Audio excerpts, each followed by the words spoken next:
3, 2, 1, we are live. We're just 30 seconds. 30 seconds, she says. Good morning.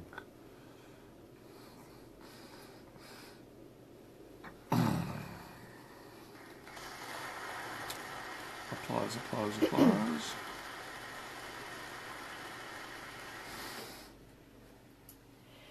We've been listening to Fairy Tale Pictures by Schumann, played by Nabucco Imai, viola, and Marta Argerich, piano. Back announcement in Cantonese. Fix my microphone. Time's coming up to 35 minutes past 8. It's a Thursday, and that means Howard Elias is in the studio. Good morning. Good morning. Good morning. And we're going to be talking about a pretty funny film. Moderately funny. Logan Lucky. Logan Lucky. Okay. I always want to call it Lucky Logan, but it's Logan Lucky. Yeah, uh-huh. So can I do this in a West Virginia accent? However you like.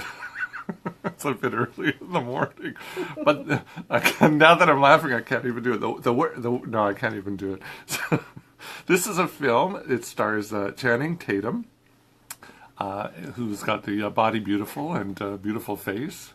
Have you seen any of his movies? Like Magic Mike Double XL? With, where he plays a stripper? no. No, I haven't seen them either. But he was in a Coen Brothers movie where he played a singing and dancing sailor, he did a beautiful dance routine. He's a dancer. No, very talented. You wonder what? Well, at least I want to just write him off because he is so good looking, and so he looks like a dumb jock. But he's very talented, and he keeps surprising, and he does surprise in this movie as well. So the story is that the word around. I really want to do this in a West Virginia accent, but I can't now. It's too early in the morning. The word around West Virginia is that the Logan boys aren't very lucky, and they may in fact be cursed. And older brother Jimmy, who's Channing Tatum's character, he had a promising football career, but an injury derailed that. And today he doesn't seem to have two nickels to rub together. Unlike his ex-wife, Bobby Jo, played by Katie Holmes, who's Tom Cruise's ex-wife, who also I haven't seen in too many films. I don't think she's been in too many films, to tell you the truth. I don't think she's been doing much. No, she hasn't been raising Siri or whatever the daughter's name is, right? So unlike his ex-wife, Bobby Jo, who's now married to a successful car dealer and living in a big, beautiful McMansion. One of these big tract houses that popped up all over America in the past few years. They're called right. McMansions. Oh, I get it. Right, Okay. because they look like every other mansion. So at least Jimmy has shared custody with their 11-year-old daughter, Sadie. And although the two adults disagree on what's best for the child, for example, Bobby Jo wants her to compete in preteen beauty pageants, which is such an American thing. Well, particularly in the South. Particularly in the South, correct. Because this is based in West Virginia. West Virginia, yeah. Okay. Jimmy would rather see her as a normal kid getting her hands dirty, helping him fix his car. And unfortunately for the child, for Sadie, she's happy doing both. So she's a very easygoing kid, and she's good at both, and she's happy doing both. So the parents, even though they do disagree, they do manage to find common ground. Now, younger brother Clyde, played by Adam Driver, who's been in anything and everything the past few years, like Patterson, Silence, Star Wars: The Force Awakens, While We're Young, Inside Llewyn Davis, Francis Ha. It seems like every few months I'm reviewing a film that he's in. He is even less lucky than Jimmy because he's an Iraq war vet and he lost one of his hands to a bomb. And now he wears a prosthetic, which is quite interesting because obviously in real life he doesn't. So they must have digitally taken out his hand, and then I wonder how they did that though, to put on a prosthetic when he really hasn't. Well, anyhow, It just goes over in the picture. You could see that it just goes over the top.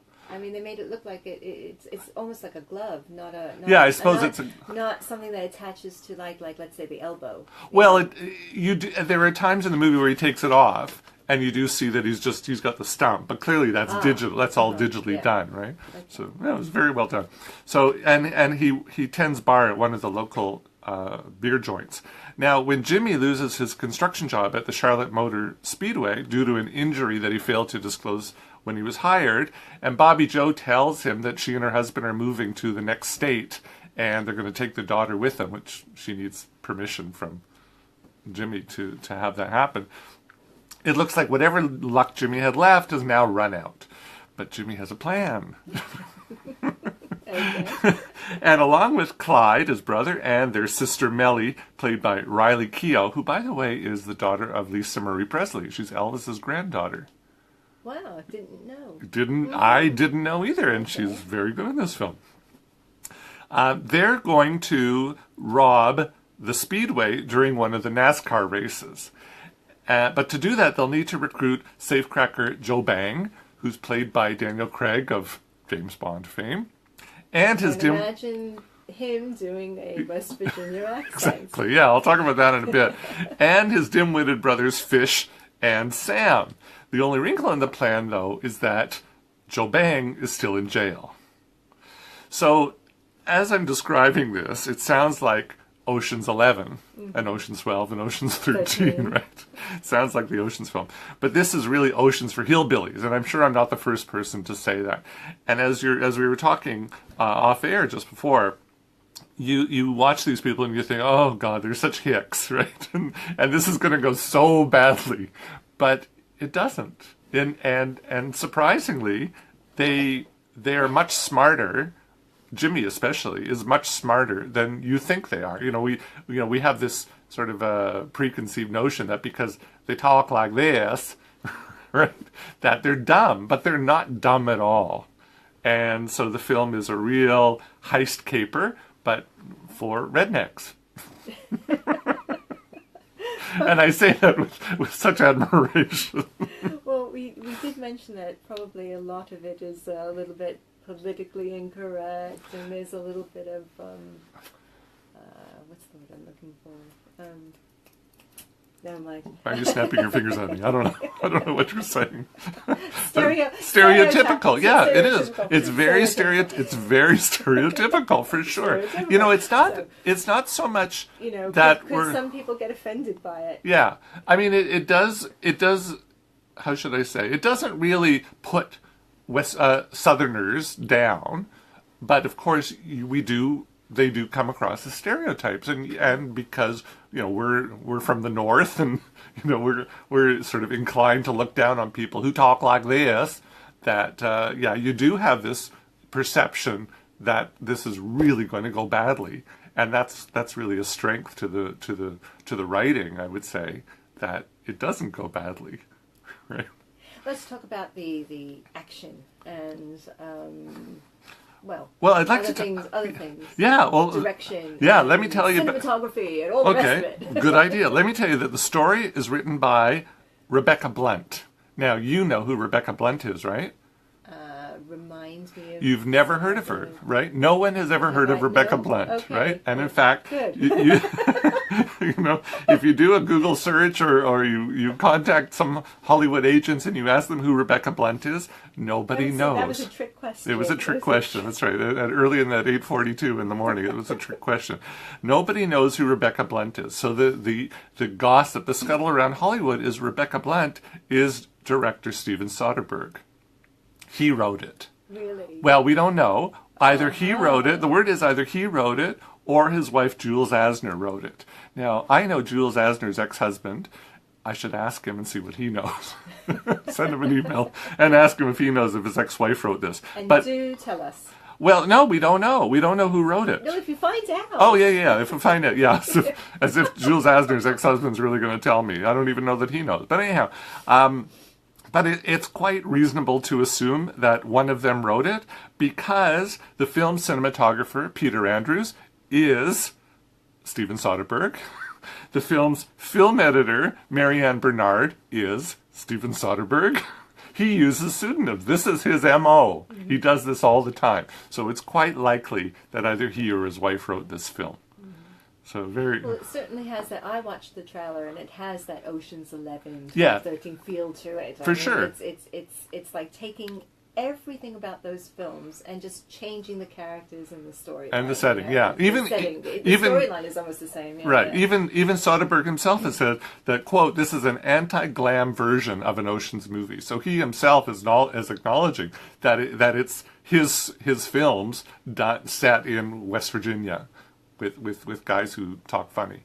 So he acknowledges as well. So as far as we don't know who wrote it, but we know who directed it, Steven Soderbergh. He had retired about 4 years ago. He said this was the movie that he made 4 years ago. I can't remember offhand the name of it.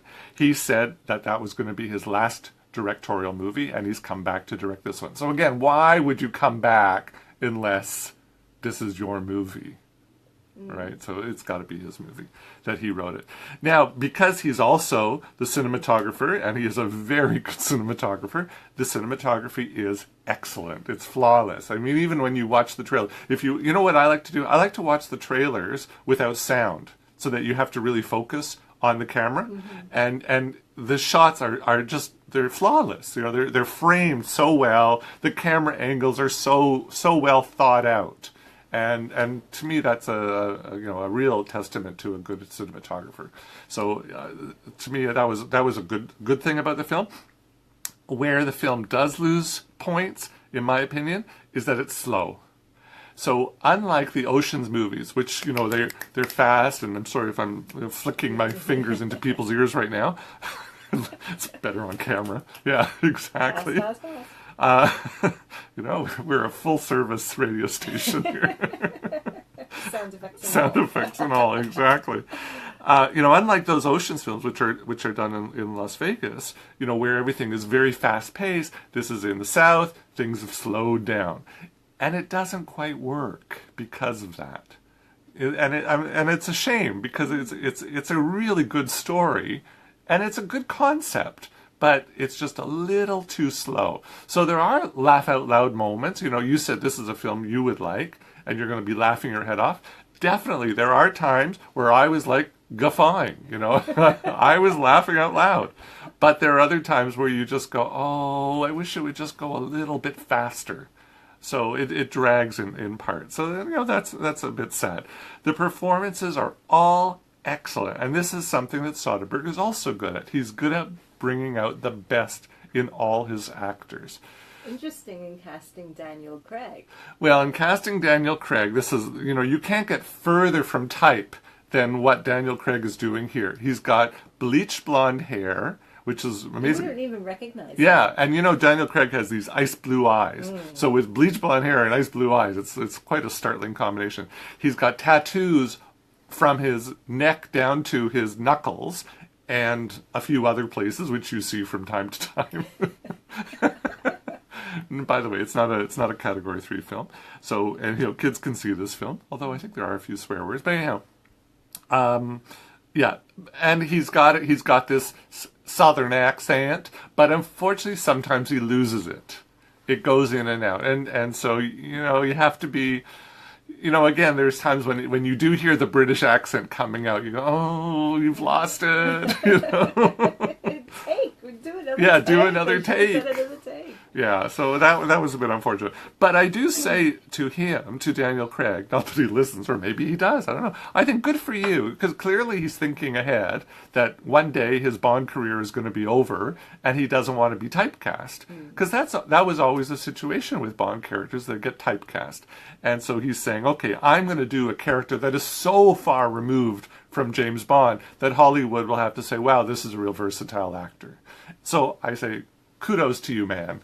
Bravo. Right?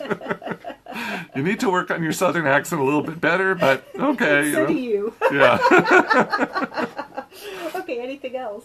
And as I said, Riley Keough, who's Lisa Marie Presley's daughter, excellent. Even Katie Holmes, who, as I said, we don't really see that much of her, and I never really considered her to be that great an actress. She's okay in this film. So I say, on the plus side, great performances, great cinematography, a good story, loses something with pacing. I would say definitely go see it, but I mean, you don't have to run to go see it, and if you happen to miss it in the theater, catch it on Netflix or whatever. It is worth seeing, in my opinion. So I give it a tentative thumbs up, sort of like 3/4 of a thumb up, Okay. And there. Oh, and by the way, yeah, there's one character I haven't mentioned here, and I don't want to say who it is because I didn't even realize who it was until the credits rolled. He's in a good costume, good makeup, and I didn't know who it was. And then the credits came up on the screen. I went, really? That was him? You're going to tell me in a minute. No, I won't. I won't tell you. You're going to tell me. Oh, okay, all right. I'm going to make you. You got my curiosity going. Yeah, so good film. Enjoy Okay, it. Great. So, Logan Lucky. Logan Lucky. Yeah. Thank you, Howard Elias. Thanks.